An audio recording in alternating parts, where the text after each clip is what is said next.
नमस्कार दोस्तों, मैं हूं आपके साथ अरविंद। दोस्तों, कहते हैं ना, विनाश काले विपरीत बुद्धि। जब आदमी का विनाश निकट आता है, उसकी बुद्धि विपरीत हो जाया करती है। ऐसा ही कुछ मोदी शाह की जोड़ी के साथ हो रहा है। ये लोग अपने पांव पर कुल्हाड़ी मारने में लगे हैं।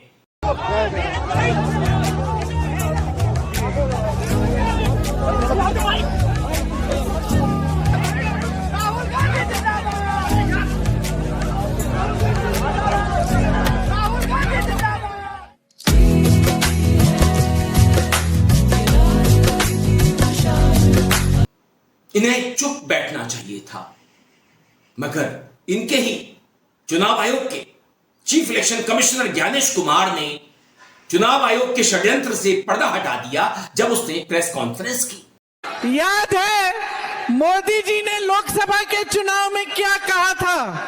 याद है मोदी जी ने लोकसभा के चुनाव में कहा था कि देशवासियों सावधान हो जाओ, ये कांग्रेस वाले तुम्हारी भैंस चुरा देंगे। कहा था कि नहीं? अरे हमें क्या पता था, ये तो वोट चुरा रहे थे। जब बिहार के 7 करोड़ से भी अधिक मतदाता चुनाव आयोग के साथ खड़े हैं, तो न तो चुनाव आयोग की साख पर कोई प्रश्न चिन्ह खड़ा हो सकता है और न ही मतदाताओं की साख पर। कानून के अनुसार अगर समय रहते मतदाता सूचियों में त्रुटियां साझा न की जाएं, मतदाता द्वारा अपना प्रत्याशी चुनने के 45 डेज के भीतर माननीय उच्च न्यायालय में चुनाव याचिका दायर न की जाए और फिर वोट चोरी जैसे गलत शब्दों का इस्तेमाल करके जनता को गुमराह करने का असफल प्रयास किया जाए, तो यह भारत के संविधान का अपमान नहीं तो और क्या है। जहां तक कि मशीन रीडेबल मतदाता सूची का सवाल है, माननीय सुप्रीम कोर्ट 2019 में ही कह चुका है कि यह मतदाता की निजता का हनन हो सकता है। Voter privacy can be breached. हमने कुछ दिन पहले देखा कि कई मतदाताओं की फोटो उनकी अनुमति के बिना मीडिया के समक्ष रखी गई, उनके ऊपर आरोप लगाए गए, उनका इस्तेमाल किया गया। क्या अपनी माताओं, बहुओं, बेटियों सहित किसी भी मतदाता की सीसीटीवी वीडियो चुनाव आयोग को साझा करनी चाहिए क्या? अरे क्या जरूरत थी प्रेस कॉन्फ्रेंस करने की, अपनी पोल खुलवाने की, चुनाव आयोग के षड्यंत्र से पर्दाफाश करने की, कि हम अपनी मां बहन बेटियों के वीडियो नहीं दे सकते मतदान के समय के, हम एक ऐसी डिजिटल वोटर लिस्ट नहीं दे सकते जिसे आसानी से पढ़ा जा सके। और भी कई बातें ज्ञानेश कुमार ने करी जिनकी कोई आवश्यकता नहीं थी, मगर ज्ञानेश ने तो अपने पांव पर ही कुल्हाड़ी मार ली, और मैं कहूंगा मोदी शाह के पांव पर भी कुल्हाड़ी मार डाली। देश के गृह मंत्री बीते सालों में कई बार कह चुके हैं कि हम 40-50 साल के लिए सत्ता में आए हैं, और राहुल बिहार से आवाज बुलंद कर रहे हैं, कह रहे हैं कि शाह कैसे कह सकता है, कोई भी नेता, कोई भी पार्टी कैसे गारंटी कर सकती है कि वही सत्ता पर काबिज रहेगी।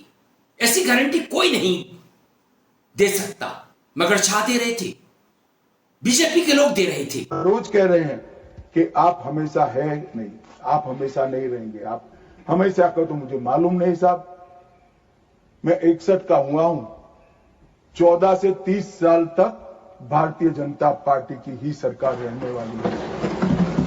चिदम्बरम साहब को कहना चाहता हूं, वहां तक डाल दो। भारतीय जनता पार्टी की सरकार में जी 30 साल तक भारतीय जनता पार्टी की सरकार रहेगी। मान्यवर, मैं 2015 में बोला था हमारी उड़ीसा कार्यकारिणी में, भुवनेश्वर कार्यकारिणी में। अब ये 5 साल गिन लो तो 15 तो हो ही गए और 15 भी हो जाएंगे। मैंने इन लोगों को कई बार कहा, 40 साल से ज्यादा ऑपोजिशन में रहा हूं, कुछ मेरे से ट्यूशन ले लो, मैं बता दूंगा ऑपोजिशन कैसे करना आता है। अभी नए नए हो, अभी तो 10 ही साल हुए हैं, अभी 30-40 साल रहना है, मेरे से ट्यूशन ले लो। इनका तो पर्दाफाश हो चुका है और ज्ञानेश कुमार ने तो इतना बुरा कर डाला है, उसी शाख को काट डाला है जिस शाख पर ज्ञानेश कुमार बैठा हुआ था। मोदी शाह भी थे उस पेड़ पर। अब क्या होगा? राहुल की वोट अधिकार यात्रा बिहार में चल रही है। आज 11वां दिन होगा। 10-10 किलोमीटर लंबी लाइन होती है, सड़क पर कतार होती है और लोगों का जोश देखने लायक है। मूड कैसा है आपका? बिहार के युवा वोट चोरी होने देंगे? वोट चोरी होने देंगे बिहार के युवा? नहीं, क्योंकि वोट जो है वो हम सबका अधिकार है और गरीबों के पास आज के हिंदुस्तान में सिर्फ वोट बचा हुआ है। और अगर आपका वोट चला जाएगा, उसके बाद राशन कार्ड, उसके बाद जमीन, सारा का सारा जो आपका है वो चला जाएगा। आप कैसे हैं? नमस्कार। यात्रा का एक ही मैसेज है, बीजेपी ने इलेक्शन कमीशन की मदद से महाराष्ट्र का चुनाव चोरी किया, हरियाणा का चुनाव चोरी किया, उससे पहले मध्य प्रदेश का चुनाव चोरी किया, लोकसभा में कर्नाटक में हमने उनको पकड़ा। और हमारा एक ही मैसेज है कि बिहार में वोट चोरी नहीं होने देंगे। मोदी शाह की जोड़ी पर, एनडीए सरकार पर वोट चोर चिपक गया है और राहुल का संदेश देश में जन जन तक पहुंच रहा है। इंडिया गठबंधन के जो सारे दल हैं, उनके नेता हैं, बिहार पहुंच रहे हैं, राहुल के साथ खड़े दिखाई देंगे। तेजस्वी, सीपीआईएम और भी जो सहयोगी दल हैं, मुकेश सहनी वगैरह, सब वहां पर राहुल के साथ चल रहे हैं। और जब इंडिया गठबंधन के सभी दल एक साथ इस आंदोलन में होंगे तो आवाज और भी बुलंद हो जाएगी। कितना भी गोदी मीडिया छुपा ले वोट चोरी को, राहुल के खिलाफ जिस तरह का नैरेटिव गोदी मीडिया और बीजेपी के चिंटू बनाया करते थे, वो अब ध्वस्त होने लगा है, क्योंकि सोशल मीडिया का जमाना है। एक दौर में मोदी ने सोशल मीडिया का खूब फायदा उठाया, राहुल को पप्पू साबित करने की कोशिश की, मगर अब तो बीजेपी के चिंटू भी राहुल को पप्पू नहीं कहते। यह तमगा पूरी तरह से धुल चुका है और राहुल एक लड़ाका के रूप में, एक योद्धा के रूप में हमारे सामने आ रहे हैं। और मैं कहूं आ चुके हैं। वो दिलों में जगह बना रहे हैं, मुद्दों की बात करते हैं, जो भी मुद्दा उठाते हैं उस पर मोदी को, मोदी सरकार को, एनडीए सरकार को बैकफुट पर जाना पड़ता है, उनके मुद्दों को स्वीकारना पड़ता है, क्योंकि ये जनहित के मुद्दे हैं, जन जन के मुद्दे हैं। अगर वोटर का वोट देने का अधिकार ही चला जाएगा तो फिर लोकतंत्र में बचेगा क्या? राहुल इसी सवाल को, तेजस्वी इसी सवाल को और इंडिया गठबंधन के शेष दल भी इसी सवाल को उठा रहे हैं। माना कि कांग्रेस के पास कई राज्यों में वैसा संगठन नहीं बचा है, मगर जब बात मुद्दे की आती है, जनहित की आती है और राहुल जनहित की बात करते हैं, लोगों के दर्द की आती है, उनकी पीड़ा की आती है, तो फिर एक आंदोलन खड़ा हो जाता है जो देश में हो चुका है।